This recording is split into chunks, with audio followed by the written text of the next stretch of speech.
सब लोग ने लिख लिया आपला एजेंडा?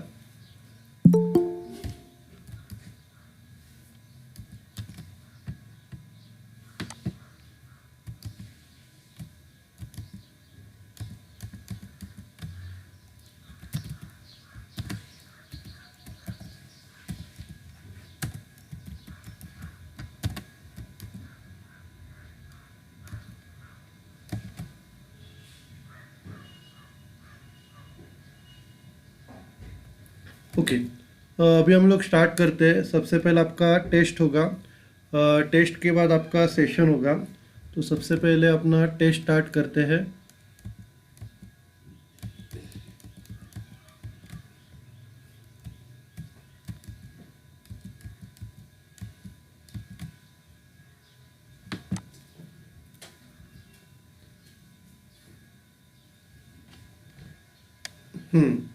तो सबसे पहला जो है आपके फर्स्ट एड के बारे में।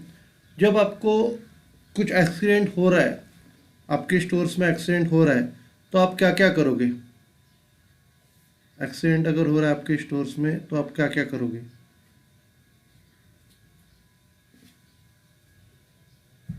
2 दिन का गैप था, किसी ने पढ़ाई नहीं किया। Contact service days, customer service days. आगे कस्टमर सर्विस डेज को कांटेक्ट करोगे, या जिधर फर्स्ट एड किट अवेलेबल होगा उधर कांटेक्ट करोगे। बाद में जो भी एक्सीडेंट हो गया वो आपको असिस्टेंट डिवीजन मैनेजर या असिस्टेंट स्टोर्स मैनेजर को आपको रिपोर्ट करना है। ओके, और उसके बाद जो भी अनसेफ कंडीशन है उसको स्टोर्स मैनेजर को आपको बताना है। ठीक है। ओके, अभी फर्स्ट एड किट की बैकग्राउंड बताओ मुझे। फर्स्ट एड किट की बैकग्राउंड, फर्स्ट एड किट की बैकग्राउंड।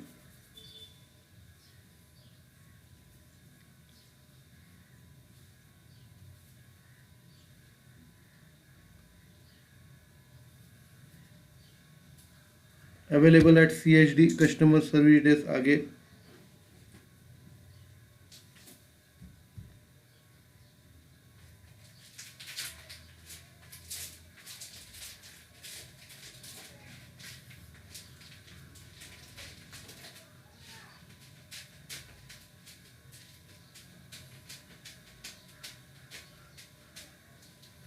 आगे क्या है? Available at consumer service desk. Okay, consumption of medicine record करना इंसिडेंट रजिस्टर में। ओके, बाद में इम्पॉर्टेंट सेफ्टी नंबर्स बताओ मुझे। इम्पॉर्टेंट सेफ्टी नंबर्स क्या क्या है?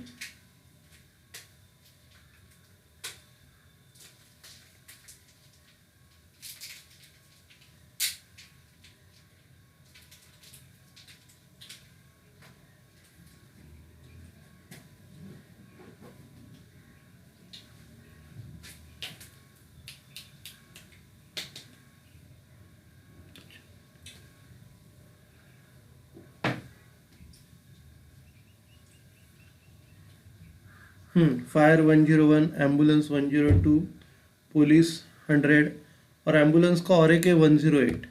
ओके, फिर मुझे ये बताओ, अपने को सिक्योरिटी एंड लॉस प्रिवेंशन क्यों चाहिए? रीजंस क्या है? सिक्योरिटी एंड लॉस प्रिवेंशन अपने पास क्यों चाहिए? अपने ऑर्गेनाइजेशन को क्यों चाहिए?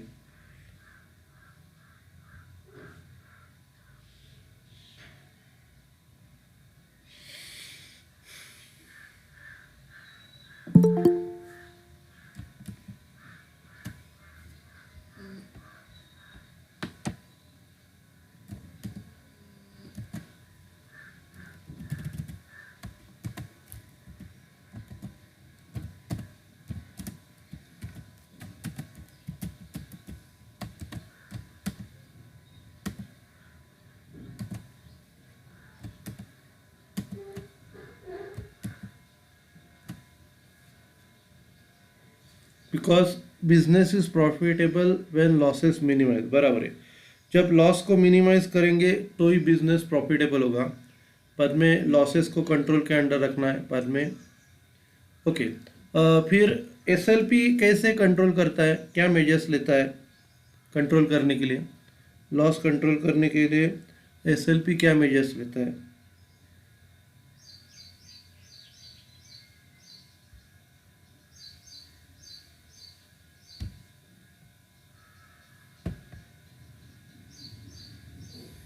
ऑटोमेटिक डिवाइसेस, फिजिकल सिक्योरिटीज और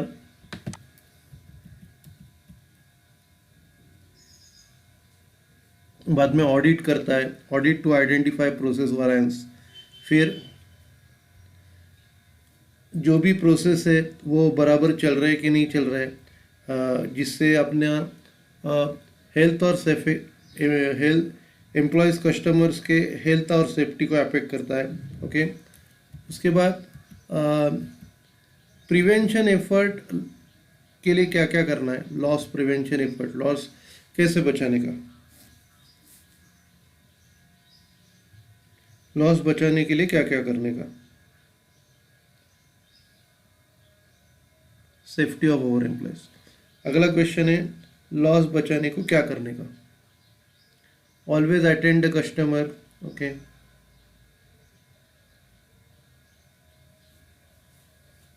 सबसे पहला पॉइंट है always remain present at the base section assign to you. आपको जो भी बे या सेक्शन दिया है उसके नज़दीक आपको रहने का है। फिर ऑलवेज काउंट, आपको जो भी गुड्स आपके पास आया है डिलीवरी के लिए वो आपको काउंट करना है।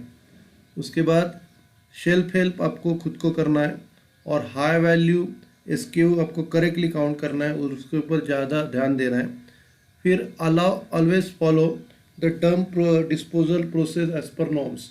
तो जो डंप डिस्पोजल प्रोसेस है as per rules and regulations आपको फॉलो करना है। फिर always report suspicious behaviour, yes respond to call. अगर कुछ भी डाउटफुल बिहेवियर रहेगा कस्टमर या स्टाफ का तो एसएलपी को बताने का आपको।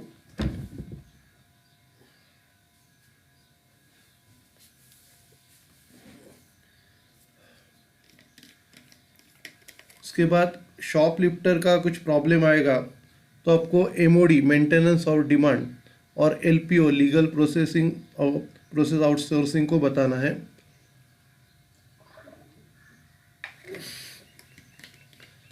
बाद में कलीग के साथ पोलाइट बिहेवियर करना है।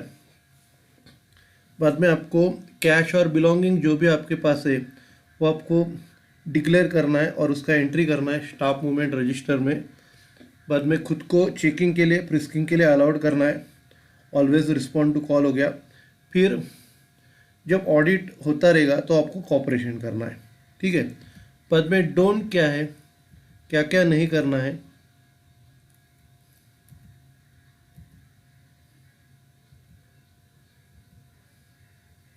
क्या क्या नहीं करना है।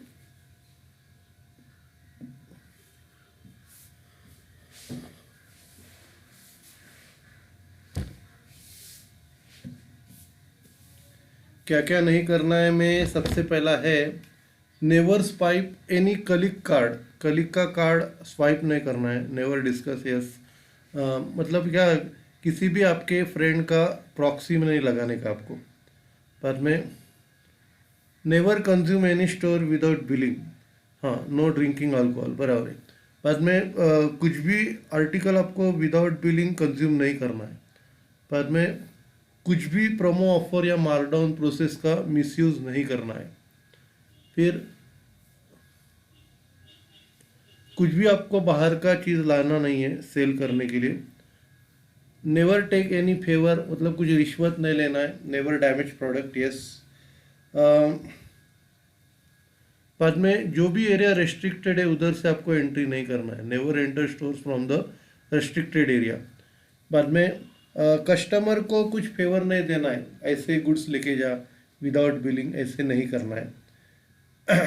बाद में पीओएस के इधर ही बिलिंग होना चाहिए, आउटसाइड पीओएस बिलिंग नहीं होना चाहिए। बाद में उसके बाद स्टोर का कैश पर्सनल यूज़ के लिए, पर्सनल पर्पस के लिए यूज़ नहीं करना है। बाद में अगला क्वेश्चन है चोरी से कैसे बचना है, चोरी से कैसे बचना है।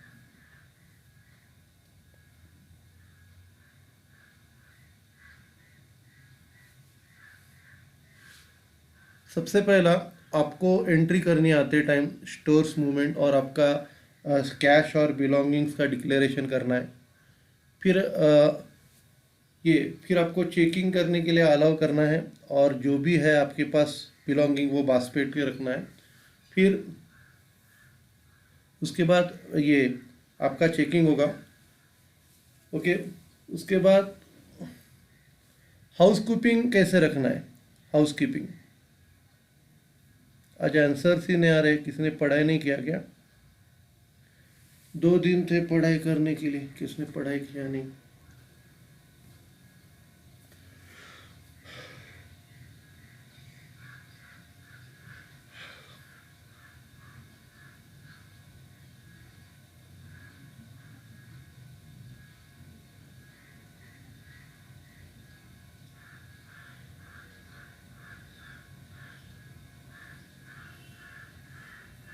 एक है अराउंड वर्क स्टेशन। मतलब आपको स्पेशल एफर्ट्स रखना है किधर? वर्क स्टेशन के अलाउड। यस, हाउसकीपिंग मतलब आपको क्या करना है, जिधर जिधर इम्पोर्टेंट एरियाज है उसका आपको केयर लेना है। जिधर कस्टमर ज़्यादा आते हैं, जैसे आपने लैडर्स है, प्लेटफॉर्म है, स्टेयर्स है, उधर वर्क स्टेशंस और machine storage areas. Yes, each store employ must consider. हाँ, हर एक एम्प्लॉय को आप अपना वर्क प्लेस ही इम्पोर्टेंट समझना है। It is not supplementing to the work. मतलब ये जो हाउस कीपिंग का काम है आपका आपका काम का एक पार्ट है, ये एक्स्ट्रा काम नहीं है। It is a part of standard operations. Okay, उसके बाद हाउस कीपिंग में डूज क्या क्या करने का है।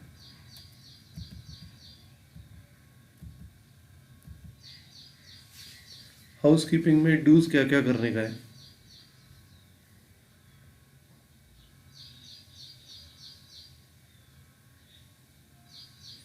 सबसे पहला बताओ बताओ, लॉस एरिया क्लीनिंग। सबसे पहला आपको जो केमिकल यूज़ कर रहे हो पानी के साथ, वो आपको एज पर बॉटल में दिया इंस्ट्रक्शन के अनुसार करना है। बाद में वॉशरूम में HK बॉय चेकलिस्ट होनी चाहिए, क्या क्या काम उसको कब कब करना है। बाद में insist HK vendor to provide vacuum cleaner. Vacuum cleaner provide करने के लिए उसको बोलना है ताकि हम लोग क्लीन करें स्टोर मैनेजर के डायरेक्शन के अनुसार। Yes, checklist checking. बाद में जो भी HK के प्रॉब्लम हो गए वो आपके स्टोर्स मैनेजर के साथ डिस्कस करने हैं। और HK मतलब हाउस कीपिंग, HK का मतलब है हाउस कीपिंग, तो आपको उनके साथ डिस्कस करना है। अगर HK को ज़रूरत लगता है तो स्टोर्स मैनेजर को लगता है तो HK सुपरवाइज़र के साथ वो डिस्कस करेगा। फिर और रिपीटेड अकर्स आएंगे तो उनको कंप्लेंट लॉन्च करना है। बाद में डोंट, HK इशू का मतलब हाउस कीपिंग प्रॉब्लम। बाद में डोंट में आएगा, डोंट में क्या क्या आएगा?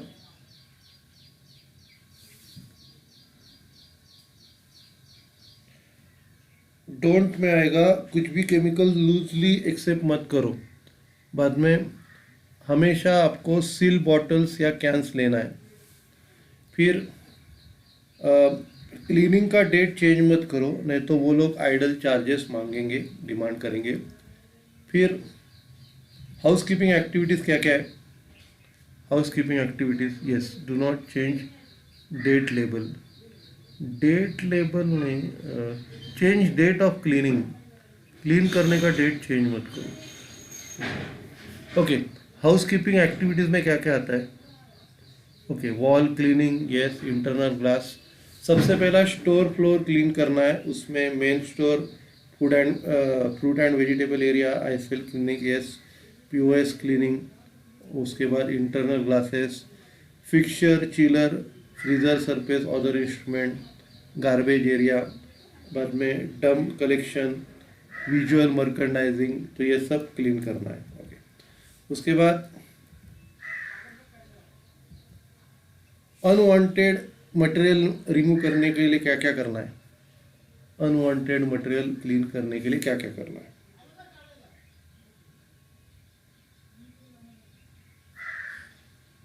एक्स्ट्रा प्रॉप्स जो रह जाएगा हटाना है आपको। बाद में डिसमेंटल मैनिक्यूम्स, डैमेज साइन बोर्ड, ये सब हटाना है। यस, ये सब हटाना है आपको। फिर अनयूज प्रॉप ये निकालना है। Damage, yes, damage sign board, damage display item, ये सब निकालना है। अगर आप लोग डैमेज पार्ट को रिप्लेस होते हो तो क्या होता है? डैमेज पार्ट अगर रिप्लेस करते हो क्या होता है?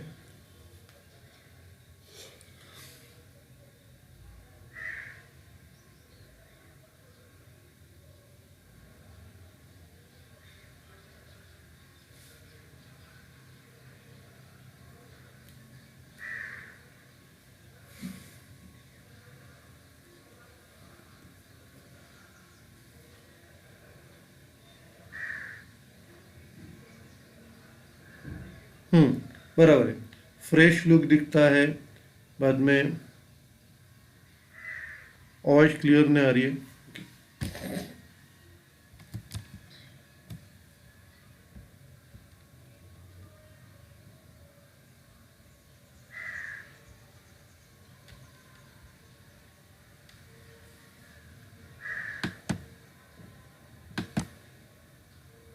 अभी आ रही क्लियर?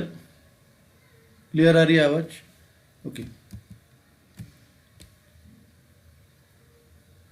तो फ्रेश लुक होता है अगर हम लोग डिस्प्ले पार्ट को चेंज करेंगे। बाद में लॉस को अवॉइड कर सकते हैं, लॉस ऑफ डिस्प्ले यूनिट्स। फिर स्टोर्स में सेफ्टी एनवायरनमेंट मेंटेन होता है। और जो भी पार्ट्स यूज़ कर रहे हैं उनका प्रॉपर रिकॉर्ड आपको रखना है।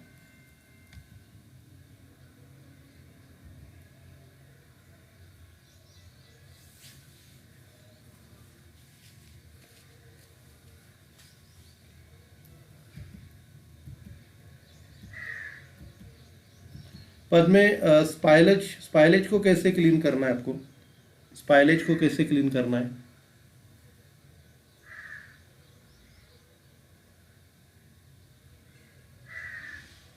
स्पाइलेज को कैसे क्लीन करना है?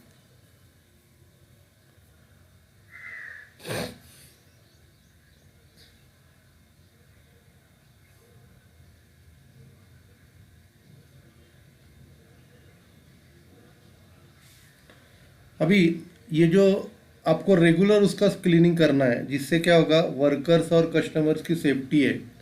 फिर आवाज ब्रेक हो रहा है।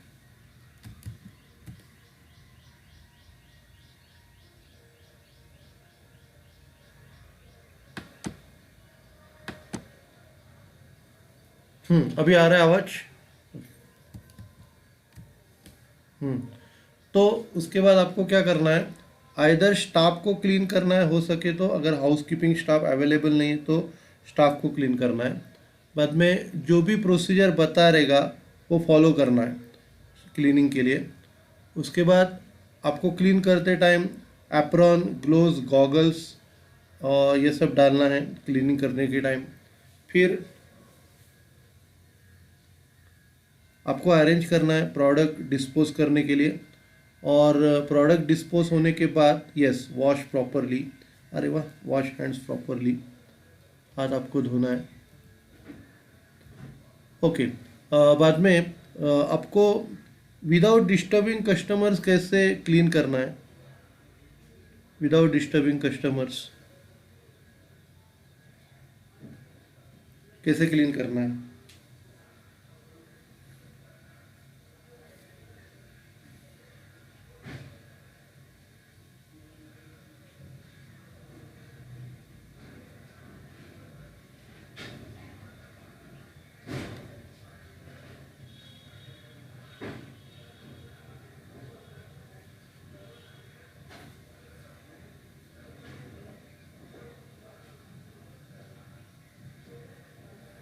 नॉन पीक आवर्स पे क्लीनिंग करना है बिफोर स्टोर ओपन। बाद में वेस्ट को प्रॉपरली डिस्पोज करना है। और फिर स्ट्रॉन्ग स्मेल वाले आपको सॉल्वेंट यूज़ नहीं करने हैं।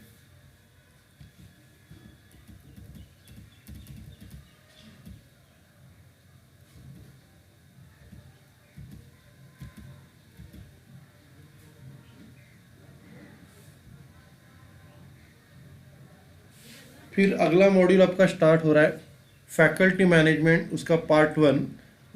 सबसे पहला एसी का कैसा टेम्परेचर मेंटेन करना है, एसी का टेम्परेचर कैसे मेंटेन करना है।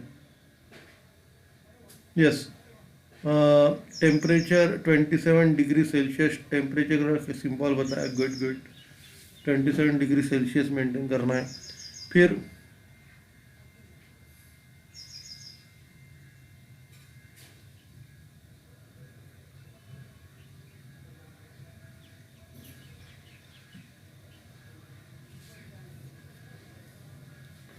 उसके बाद एसी आपको जब कस्टमर रहेंगे तभी चालू करना है, और स्टोर बंद होने से पहले 30 मिनट्स पहले आपको बंद रखना है। समर सीज़न में, यस, समर सीज़न में 25 डिग्री रखना है, तो जिससे क्या होगा, कस्टमर लोगों को अच्छा एक्सपीरियंस आएगा। फिर डीजी सेट के लिए क्या क्या करना है आपको, डीजी सेट के लिए क्या क्या करना है। डीजी सेट के लिए क्या क्या करना है।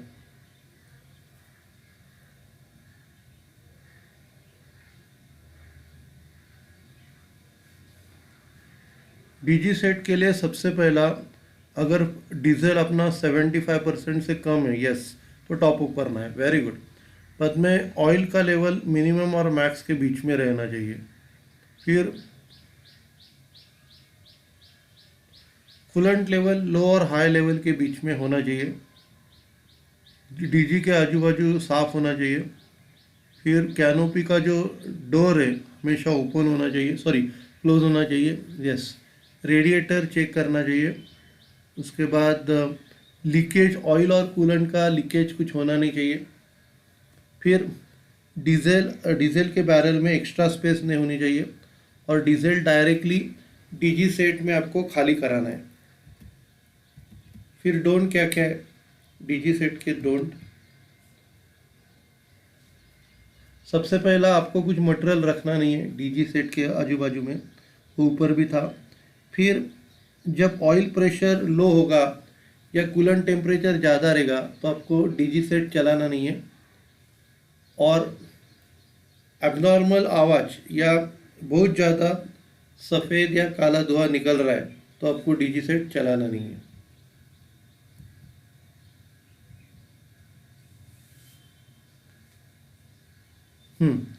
यस, मैन्युअली डीजी सेट बार बार चालू नहीं करना है। फिर कैनोपी के अंदर कुछ आपको मटेरियल रखना नहीं है। बाद में एयर कर्टन के लिए डूज बताओ, एयर कर्टन के लिए ड्यूज।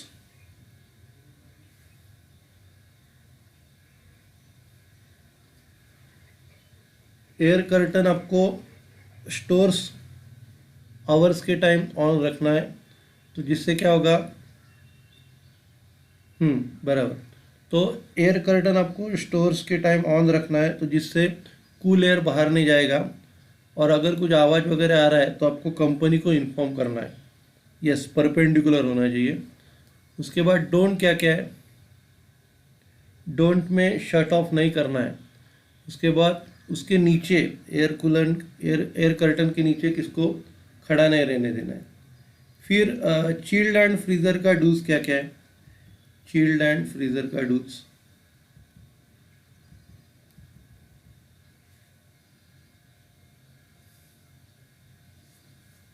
चिल्ड एंड फ्रीज़र के लिए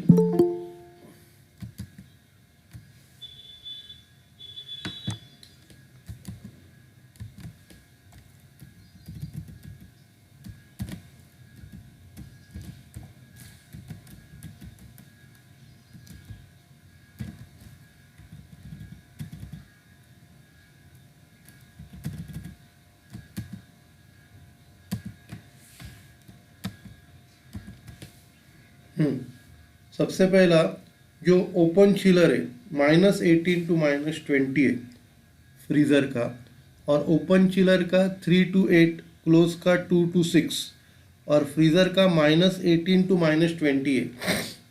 बाद में सबसे पहले दोनों क्लीन रखना है, फ्रीज़र और चिलर क्लीन होने चाहिए ताकि अच्छा कूलिंग होए। फिर ensure that chiller freezer doors are not open, उनके दरवाजे खुले नहीं रहने चाहिए बहुत टाइम के लिए। Check the unit inside and outside for fault, कुछ फॉल्ट होगा तो चेक करो। अगर इंसुलेशन ब्रेक हो गया है या पाइप में कुछ प्रॉब्लम आ गया है, फिर वाटर ड्रॉप्स है, एबनॉर्मल साउंड है, तो इसके लिए आपको चेक करना है। फिर जो इक्विपमेंट बार बार क्लीन होता है कि नहीं ये देखना है अपने को। नाइट कर्टन्स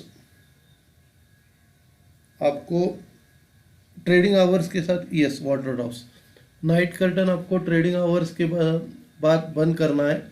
और अगर पावर फेलियर 1 घंटे से ज़्यादा हो रहा है तो नाइट कर्टन आपको बंद करना है। ये स्पेस फ्रॉम वॉल।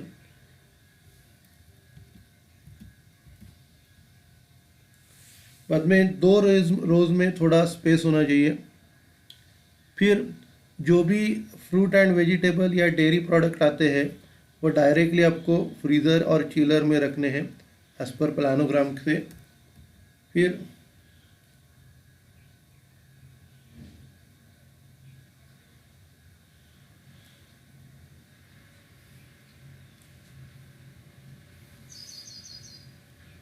ओके, तो ये हो गया। अभी चिलर और फ्रीज़र के डोंट क्या क्या है, डूज हो गए। चिलर और फ्रीज़र के डोंट क्या क्या है।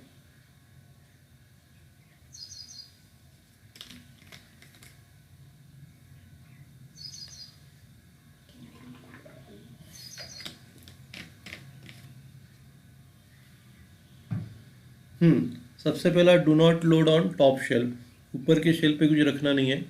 तो इसमें सबसे पहला, डायरेक्ट सनलाइट जिधर पड़ता है उधर आपको चिलर फ्रीज़र रखना नहीं है। ओके। बाद में कुछ भी इनफ्लेबल या एक्सप्लोजिव वोलाटाइल गैस वगैरह आपको चिलर में नहीं रखना है। उसके बाद आपको चिलर स्विच ऑफ नहीं करना है नाइट टाइम में। फिर हाँ, फ्रूट एंड वेजिटेबल जो भी है उसके ऊपर पानी नहीं झिड़कना है आपको।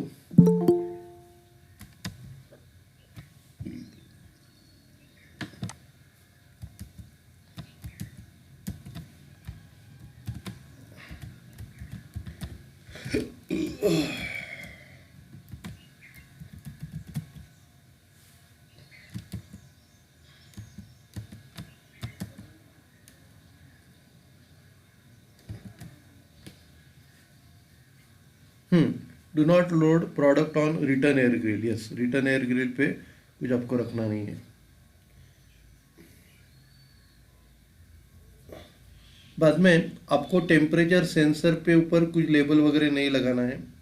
फिर दो इक्विपमेंट के बीच में 4 इंच का डिस्टेंस होना चाहिए।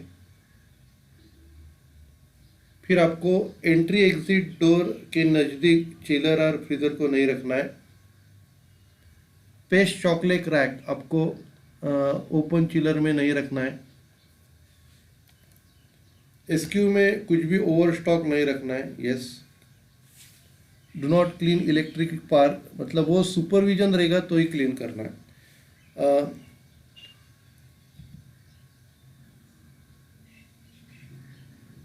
पर में पॉजिटिव टेम्परेचर पे प्रोडक्ट जैसे एम्बियंस प्रोडक्ट है वो आपको फ्रीज में नहीं रखने हैं, उससे इलेक्ट्रिकल लोड बढ़ जाता है। फिर चिलर और फ्रीज़र का डूज क्या क्या है। सबसे पहला, हैंडल विथ केयर, आपको केयर से हैंडल करना है। फिर आपको इंश्योर करना है कि जो डोर्स है वो हमेशा बंद होने चाहिए।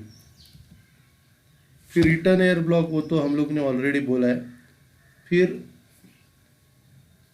जिसका एक्सपायरी डेट ख़त्म हो गया है वो आपको निकालना है। फिर टेम्परेचर सेंसर्स के बारे में हम लोग ने पढ़ा है।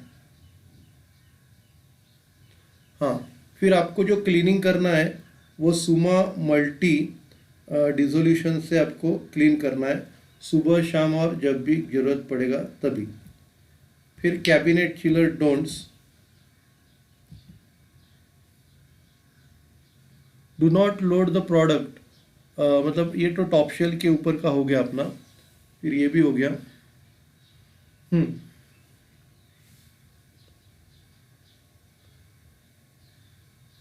बाद में आपको जो चिलर या फ्रीज़र है ये आपको बैक वॉल से चिपका के नहीं रखना है, थोड़ा दूर रखना है। फिर एमिनो क्लीनर से क्लीन नहीं करना है। फिर गर्म पानी, यस, बोथ दो साइड, दोनों साइड से आपको क्लीन करना है। फिर आपको गर्म पानी ग्लास पे नहीं डालना है, जिससे आपको इंजरी हो सकती है। फिर स्क्रब से क्लीन नहीं करना है, उससे स्क्रैचेस आ सकते हैं। फिर फ्रोज़न फूड आपको 20 मिनट के ऊपर निकाल के नहीं रखना है।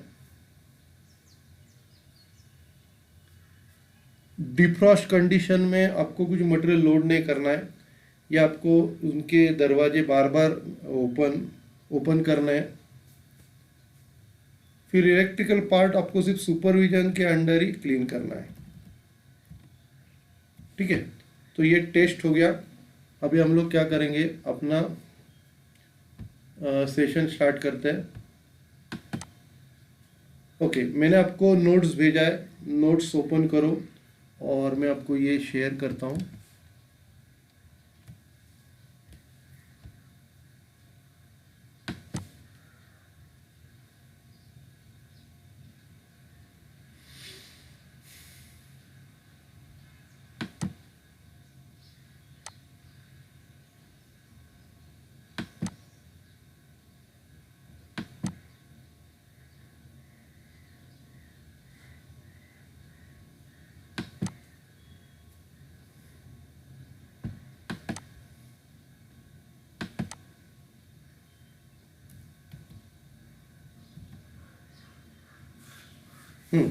अभी ये जो फैकल्टी मैनेजमेंट है, पार्ट 2 हम लोग स्टार्ट करेंगे। सबसे पहला लाइटिंग के लिए, तो लाइटिंग के लिए क्या है, if any light fitting is found flickering, sparking हो रहा है, and if it is not possible to replace the bulb immediately, remove the bulb as flickering lights causes discomfort to customers. तो फ्लिकरिंग स्पार्किंग हो रहा है और bulb निकालना possible नहीं है, बल्ब को रिप्लेस करना पॉसिबल नहीं है, तो बल्ब निकालो, क्योंकि लाइट अगर फ्लिकर कर रहा है तो वो कस्टमर को डिस्कम्फर्ट क्रिएट करेगा। बाद में ensure that toilet light and exhaust fan are switch on only when required. तो टॉयलेट के लाइट और ये एग्जॉस्ट फैन सिर्फ ज़रूरत रहेगी तो ही ओपन करो। Log call for replacement of bulb and chokes only after material has been received from the DC purchase under small repair work। तो जब भी बल्ब और चोक्स आते हैं तभी रिप्लेसमेंट के लिए आप ऑर्डर दे दो। Insist the FM technician to mention with a permanent marker on the bulb chokes date of replacement of the material. जो भी मटेरियल को आपने रिप्लेस किया है उसके ऊपर मार्कर से इंडिकेट करने का, FM टेक्नीशियन को बताने का, फैकल्टी मैनेजमेंट को डेट उधर मेंशन करने के लिए। At end of the day identify the light fixtures need to be switch off from lighting distribution board.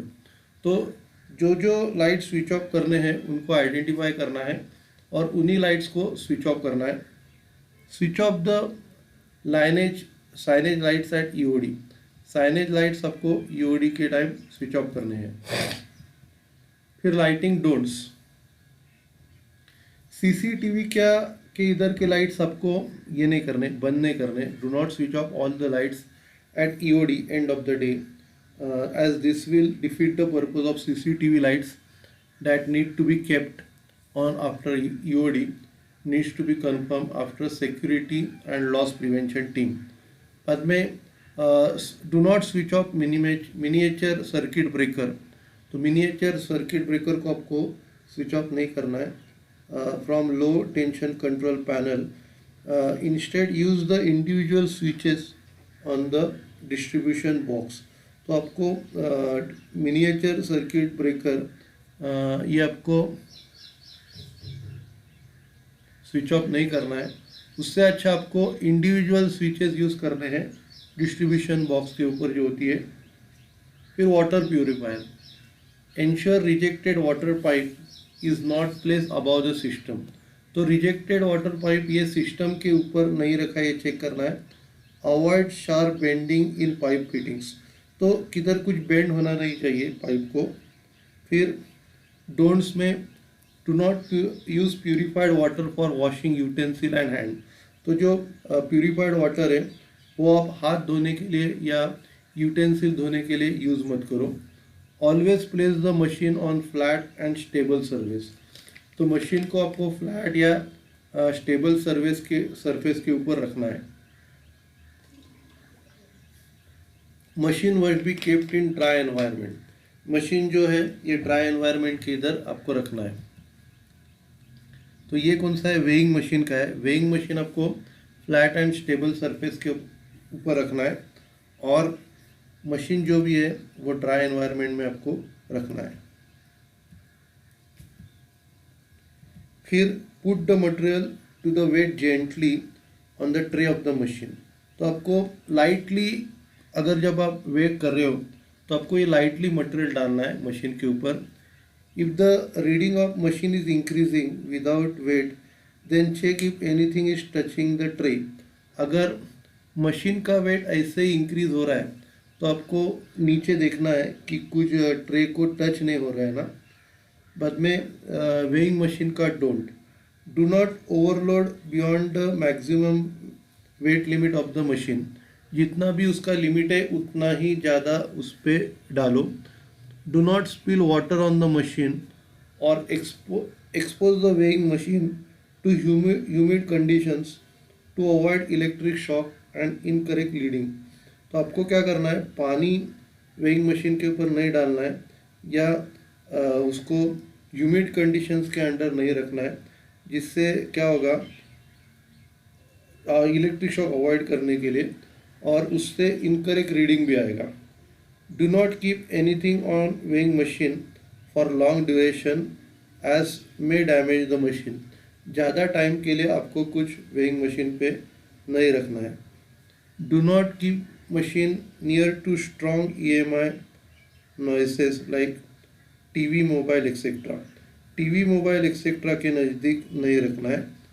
फिर फायर एक्सटिंग्विशर्स के do's, ensure access and visibility of extinguisher is not obstructed. आपको ध्यान में रखने का है कि हमेशा फायर एक्सटिंग्विशर को कुछ ऑब्स्ट्रक्शन नहीं होना चाहिए, जब भी चाहिए आपको उधर जल्दी पहुंचने को आना चाहिए। Due date of refilling testing mention on the fire extinguisher should be followed, तो जो भी रिफिलिंग और टेस्टिंग का जो ड्यू डेट है वो आपको फॉलो करना है। Ensure that the fire extinguisher operation lighting instructions are always clearly visible, तो जो फायर एक्सटिंग्विशर के जो इंस्ट्रक्शन है ये हमेशा विजिबल होने चाहिए। Ensure the seal tamper indicator is intact, तो जो सील है वो हमेशा इंटैक्ट होना चाहिए। बाद में डोंट में do not use DCP, dry chemical powder, fire extinguisher on electrical panel equipment, तो जो ड्राई केमिकल पाउडर है ये आपको इलेक्ट्रिकल पैनल या इक्विपमेंट पे नहीं डालनी है। Do not place fire extinguisher on a trolley के ऊपर आपको फायर एक्सटिंग्विशर को नहीं रखना है।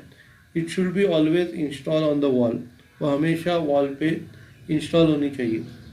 Do not damage the fire extinguisher in any way, आपको फायर एक्सटिंग्विशर को कोई डैमेज नहीं करना है। बाद में highlighting on no stock zone on area, मतलब जिधर स्टॉक जोन नहीं करना है उसको आपको हाईलाइट करना है फ्लोरेसेंट स्ट्रिप से। To ensure that no stock is dump and kept under electrical panel, distribution box and fire exit door, तो ये तीनों जगह आपको स्टॉक नहीं रखना है और उधर फ्लोरेसेंट स्ट्रिप आपको लगानी है। Store where highlight the area in front of electrical panel and floor exit with fluorescent strip, आपको उसके नज़दीक फ्लोरेसेंट स्ट्रिप लगानी है। Store to purchase fluorescent strip which is available at any hardware store shop in local market, उनको ये purchase करनी है hardware shop से जो लोकल मार्केट में अवेलेबल होगा। claim for amount spent on above material using business transaction as other consumable consume। तो आपको उसकी एंट्री करनी है बिजनेस ट्रांजैक्शन करके अदर कंज्यूमर कंज्यूम में। No stock to be dump और kept within the highlight area with yellow present strip. आपको कुछ भी स्टॉक उसके अंदर नहीं रखना है, ठीक है। तो ये मॉड्यूल आपका ख़त्म हो गया। फिर 10th मॉड्यूल है retail staff entry and exit. Principles of staff entry exit in stores. All employees working in the stores will enter at his her shift time and exit the store at the shift 10। जब भी staff का time आता है वो लोग enter करेंगे और जब भी उनका टाइम हो जाता है वो एग्जिट करेंगे। Vendor branch staff who are either deployed at store और visit the store will enter exit the store as per their shift timing schedule. तो जो दूसरे विजिटर या ब्रांच स्टाफ इधर आते हैं विज़िट करने के लिए वो आप अपने टाइम पे आएंगे, उनका जो भी टाइम रहेगा उस पे आएंगे और चले जाएंगे। Employees may go out of the store during break but must enter the details in the staff attendance. Employees break में बाहर जा सकते हैं लेकिन उनका जो अटेंडेंस उनका डिटेल्स स्टाफ अटेंडेंस में उनको डालना है और एग्जिट के रेगुलेशन उनको उनका पालन करना है। फिर employee brand vendor staff entry regulations. तो उनके क्या क्या रेगुलेशंस है। All staff must enter the store through separate entry and not through the customer entry. तो उनके लिए जो सेपरेट एंट्री है उधर से उनको एंटर करना है, कस्टमर एंट्री से उनको एंटर नहीं करना है।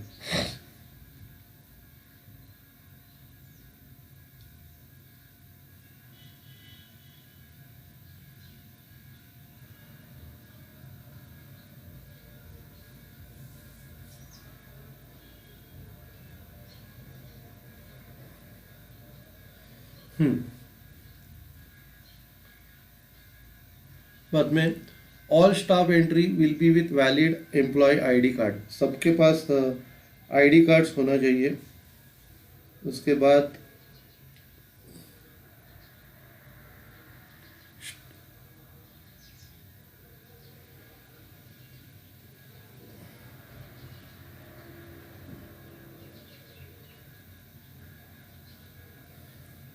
हाँ, अगर समझो कोई ऑफ ड्यूटी पे आता है तो भी उनको स्टाफ एंट्री से ही एंटर करना है, कस्टमर के एंट्री से एंट्री नहीं करना है। बाद में all brand vendor staff visiting the store must have valid photo ID. जो भी ब्रांड वेंडर स्टाफ आ रहा है उनके पास भी आईडी होना चाहिए। All staff entering the store must fill up the staff attendance and position declaration register. तो जो भी स्टाफ आ रहा है उनको सब डिक्लेयर करना है स्टाफ अटेंडेंस और पोजीशन डिक्लेरेशन रजिस्टर में। Staff declaration must include cash, Reliance coupon, vouchers if any, credit debit card, mobile phone, purse, belt and eyewear. तो स्टाफ के पास क्या क्या डिक्लेयर करना है। रिलायंस कूपन, वाउचर्स, फिर डेबिट या credit cards, mobile phones, belt, purse, ये सब उनको डिक्लेयर करना है। All entries in the staff attendance and possession declaration registered by employees branch staff will be in their own handwriting। खुद के हैंडराइटिंग से ही ये लिखना है। No proxy will be accepted. Proxy को एक्सेप्ट नहीं किया जाएगा। No staff is allowed to carry cigarette, lighter, match box, gutkha etcetera inside the store. तो किसी को भी cigarette, lighter, match box, gutkha ये स्टोर के अंदर अलाउड नहीं है। बाद में employee brand vendor staff entry regulations.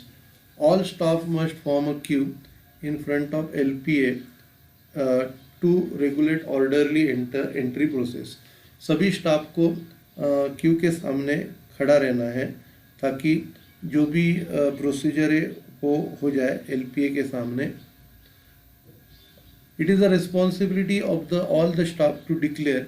तभी जो भी बिलोंगिंग रहेगा वो उनको डिक्लेयर करना है to the LPA on duty and make necessary entries in the register. तो स्टाफ को सब डिक्लेयर करना है और उसकी एंट्रीज रजिस्टर में करनी है। Ladies handbags will be check by female LPA only. Ladies के बैग को फीमेल एलपीए ही चेक करेगी।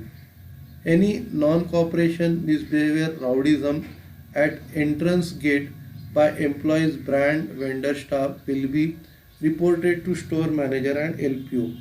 जो भी अगर मिसबिहेवियर है तो वो स्टोर्स मैनेजर या लीगल प्रोसेसिंग आउटसोर्सिंग को बताया जाएगा।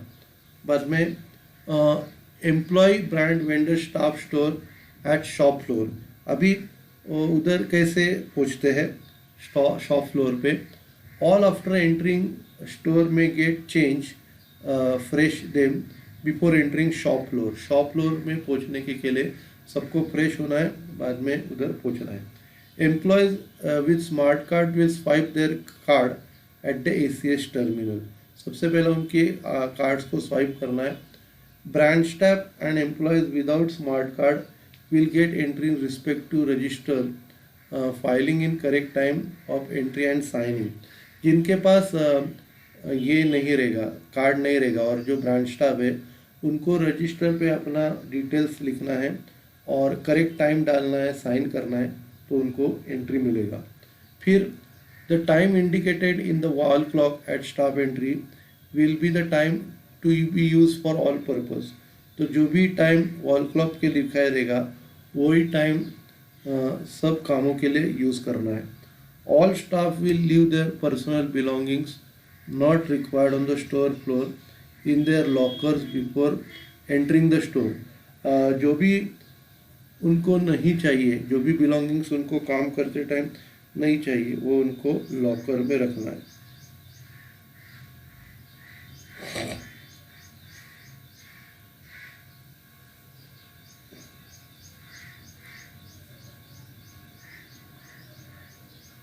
पर में employee, brand, vendor, staff movement regulations.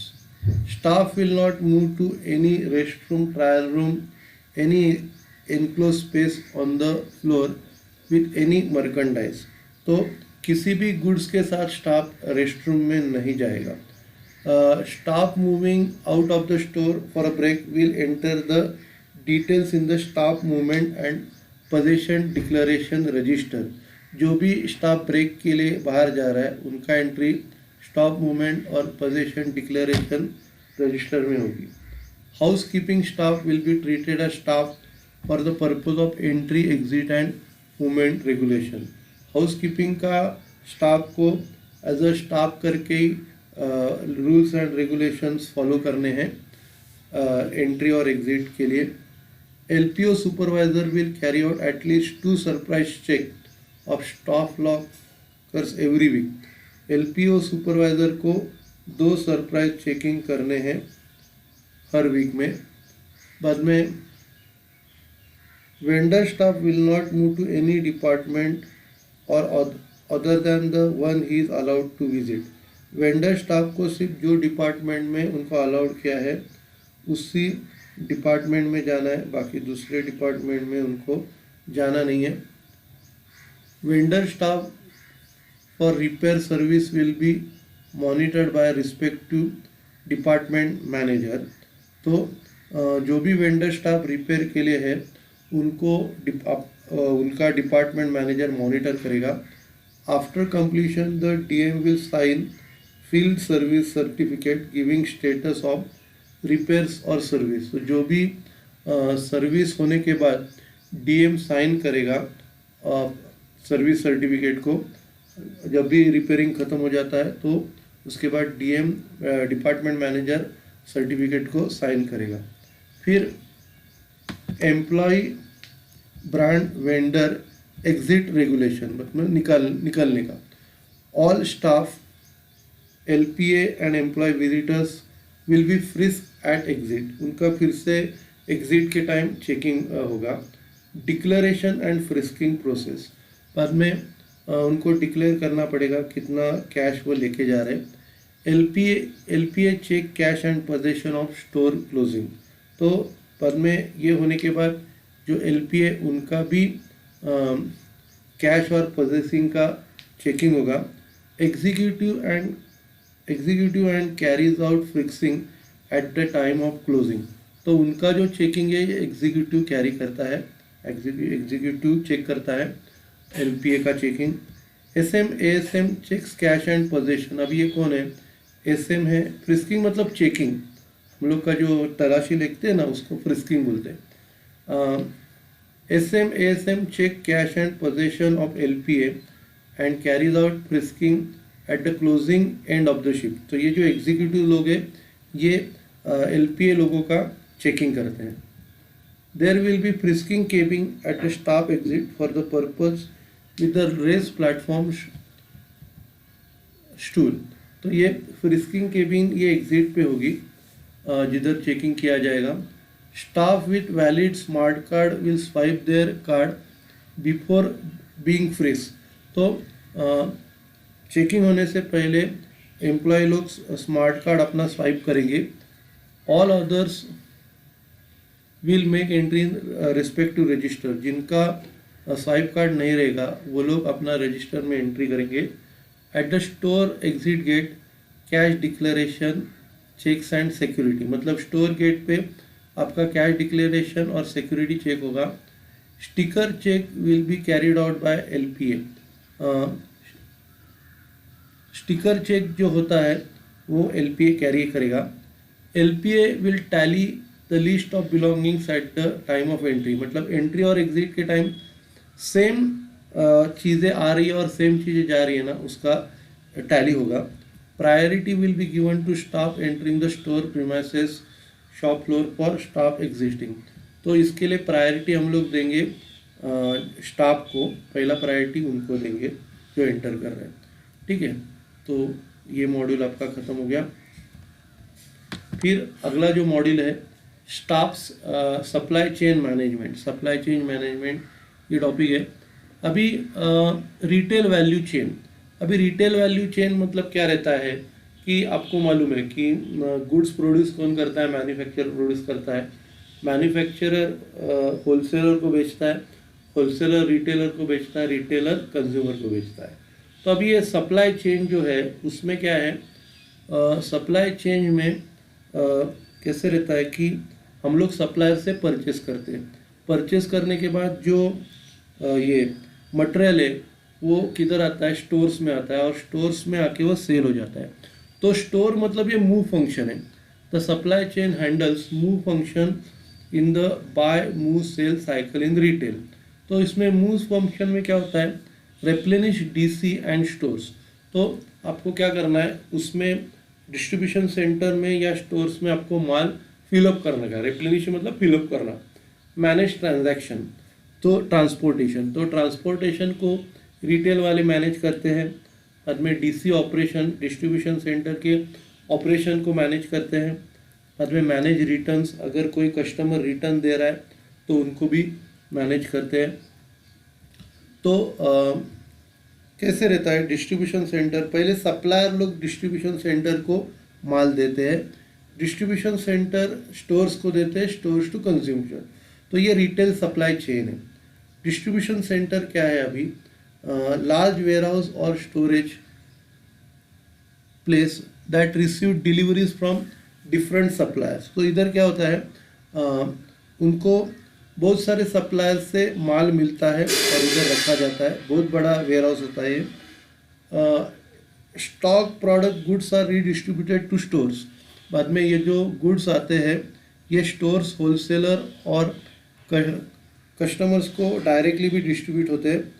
A distribution centre can also be called as, अभी इसके दूसरे नाम क्या है? वेयर हाउस है, DC distribution centre, fulfilment centre, cross dock facility, bulk break centre, package handling centre, ये उसके अलग अलग नाम हैं। Distribution centres are foundation of supply network. तो डिस्ट्रीब्यूशन सेंटर जो है ये सप्लाई नेटवर्क की फाउंडेशन है। तो क्योंकि वो एक जगह पे बहुत सारे प्रोडक्ट्स को एंट्री अलाउ करते हैं। Some organisation operate both retail distribution and direct to customer out of a single facility. कुछ लोग डिस्ट्रीब्यूट भी करते हैं और डायरेक्टली कस्टमर भी सप्लाई करते हैं। तो उसमें क्या होता है, अपना स्पेस वो शेयर करते हैं इक्विपमेंट। तो कैसे रहता है, डिस्ट्रीब्यूशन सेंटर के इधर ही जगह रहती है, उधर ही वो अलाउ करते हैं, आप स्टोर्स डालो, उधर ही स्टोर डालो, लोगों को बुलाओ और बेचो। तो उधर इक्विपमेंट होते हैं, लेबर रिसोर्सेस होते हैं, स्टॉक होता है, तो सब कुछ उधर ही करने का, उधर ही जाके सेल करने का, दूसरा नया स्टोर्स लेने की जरूरत नहीं पड़ती।